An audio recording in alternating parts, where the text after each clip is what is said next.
जी। जी sir, जिस प्रकार से पंचकुला में कोरोना पॉजिटिव मामलों में बढ़ोतरी देखने को मिली है और लॉकडाउन भी लगाया गया है, लेकिन उसके बावजूद भी कहीं असर देखने को नहीं मिल रहा। लोग आम जो है घूम रहे हैं बिना काम के, ना भी किसी प्रकार से चेकिंग की जा रही है उसकी। उसको लेकर क्या कहना चाहेंगे? जहां तक लोगों की मूवमेंट का सवाल है इस लॉकडाउन में, लॉकडाउन का जो विस्तृत आदेश जो सरकार द्वारा आया है और उसकी निरंतरता में जिला प्रशासन द्वारा भी जो आदेश जारी किए गए हैं उसमें पाबंदियां हैं लोगों पे, पर साथ साथ जो इमरजेंसी सर्विसेज या एसेंशियल सर्विसेज की श्रेणी में जिन्हें रखा गया है, जिन चीजों को, उनको मूवमेंट अलाउड है। अब चूंकि ये एक हफ्ते का लंबा लॉकडाउन जो लगाया गया है सरकार में, इसमें और व्यवस्था को सुचारू रूप से चलाने के लिए पास की व्यवस्था भी की गई है। वो पास ऑनलाइन जो कंपनी है, कोई ट्रेडर है, कोई इंडस्ट्री है, उनको ये व्यवस्था उनके लिए बनाई गई है।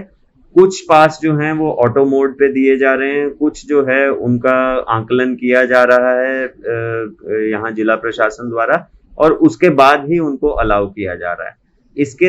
अलावा जो एसेंशियल सर्विसेज हैं या इमरजेंसी सर्विसेज हैं, जैसे health staff, municipality, media persons, police personal, military, तो इन सबको भी जो है वो लॉकडाउन से आंशिक रूप से छूट दी गई है। और चूंकि पंचकुला के बॉर्डर पे चंडीगढ़ है और साथ ही इंडस्ट्रियल यूनिट है बद्दी में, तो वहां पे भी जो जैसे दवाइयों की कंपनियां हैं या कोई और फार्मास्यूटिकल यूनिट है, वहां पे भी उनकी मूवमेंट हो रही है। उसमें भी जिला प्रशासन द्वारा ये कोशिश की जा रही है कि किस प्रकार से कम मूवमेंट व्हीकल्स की हो, और उनको उस हिसाब से पास जारी किए जा रहे हैं। तो जो एक रोजमर्रा की जिंदगी से तो इसमें कम मूवमेंट है, और पर फिर भी जैसा मैंने बताया कि जिन जिन को अलाउ किया गया है, जिन लोगों को, उसके कारण सड़क पे कुछ हद तक ट्रैफिक है। फिर भी हमने जितने भी नाके स्थापित किए हैं उन सबको लगातार ब्रीफिंग कर रहे हैं कि आने जाने वाले लोगों को पूछा जाए और उनसे उनसे ये भी जाना जाए कि उनका क्या उद्देश्य है। जो कोई संतोषजनक उत्तर नहीं दिए जाते उनको वापस जाने के लिए भी कहा जाता है, और कुछ केसेस में हम केसेस भी रजिस्टर कर रहे हैं। मैं ये बताना चाहूंगा कि अभी 30 अप्रैल के बाद ही हमने 11 जो मुकदमे हैं ये इनमें दर्ज किया है, और इनमें 20 से अधिक व्यक्तियों को गिरफ्तार भी किया गया है। और आने वाले दिनों में इस कार्रवाई को और तेज किया जाएगा, क्योंकि इस लॉकडाउन का उद्देश्य जो है वो इस संक्रमण को रोकना ही है, और ये जन स्वास्थ्य और जनहित में है। तो सर, सख्ती बहुत जरूरी है क्योंकि लोगों को डर नहीं है, बिना काम के भी लोग जा रहे हैं। तो ऐसे में और क्या कदम उठाए जाएंगे आने वाले दिनों में ताकि संक्रमण ना फैल सके? विशेष तौर पे जैसे मैंने बताया कि दिन के समय लोगों का जो आवाजाही है उनके सर्विसेज के लिए या जो परमिटेड एक्टिविटीज हैं उनके लिए, रात के लिए विशेष तौर पे हमने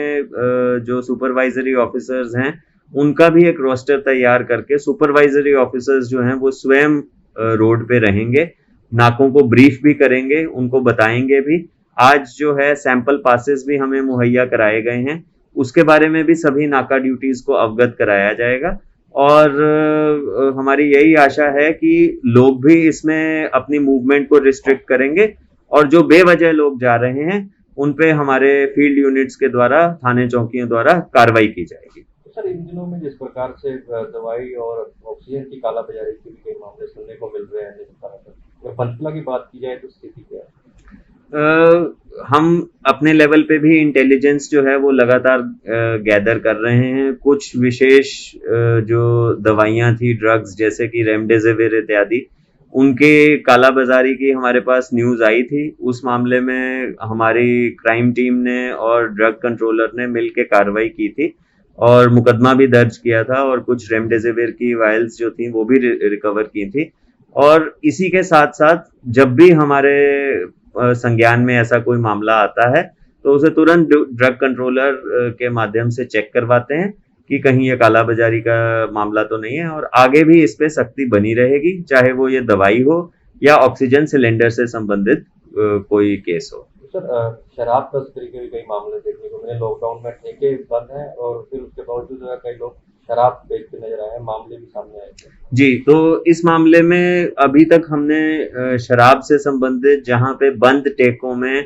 किसी खिड़की के माध्यम से किसी कारिंदे द्वारा या कहीं बाहर शराब की कुछ इक्का दुक्का बोतलें जो बेची जा रही थी, उनका भी हमने संज्ञान लिया है और इस विषय पे 3 मुकदमे जो हैं वो हमने दर्ज किए हैं और हम अपने फील्ड यूनिट्स को, चौकी इंचार्ज एसएचओज को लगातार इसके बारे में आगाह कर रहे हैं कि ये इस पे ठेकों पे भी पूर्ण रूप से पाबंदी है लॉकडाउन के दौरान और आने वाले दिनों में भी इन पे कड़ी कार्रवाई होगी। सर ये असेंशियल सर्विसेज की दुकानें हैं जिनको 6 बजे तक का टाइम दिया गया था, लेकिन उसके बावजूद कभी 11 बजे दुकानें बंद करवा दी जा रही, कहीं 10 बजे, इसके बारे में काफी खबरें आ रही थी सर। देखिए, इंसिडेंट कमांडर्स के द्वारा कुछ केसेस में आरडब्ल्यूए से संपर्क करके या मेडिकल जो मार्केट एसोसिएशंस हैं इनके साथ संपर्क करके ऐसा एक व्यवस्था बनाई जा रही थी कि भीड़ भाड़ ना हो, क्योंकि हर स्थान जो है उसके भूगोल के अनुसार वहां पे अलग व्यवस्था बनानी पड़ती है। अगर कोई पिंजौर, कालका के जो कस्बे हैं या वहां का जो कोई भीड़ी मार्केट है, तो जन स्वास्थ्य और जनहित को देख के ही और मार्केट एसोसिएशंस और आरडब्ल्यूएस को साथ लेके ही इस प्रकार की कोई कार्रवाई की जा रही है। कल जो है वो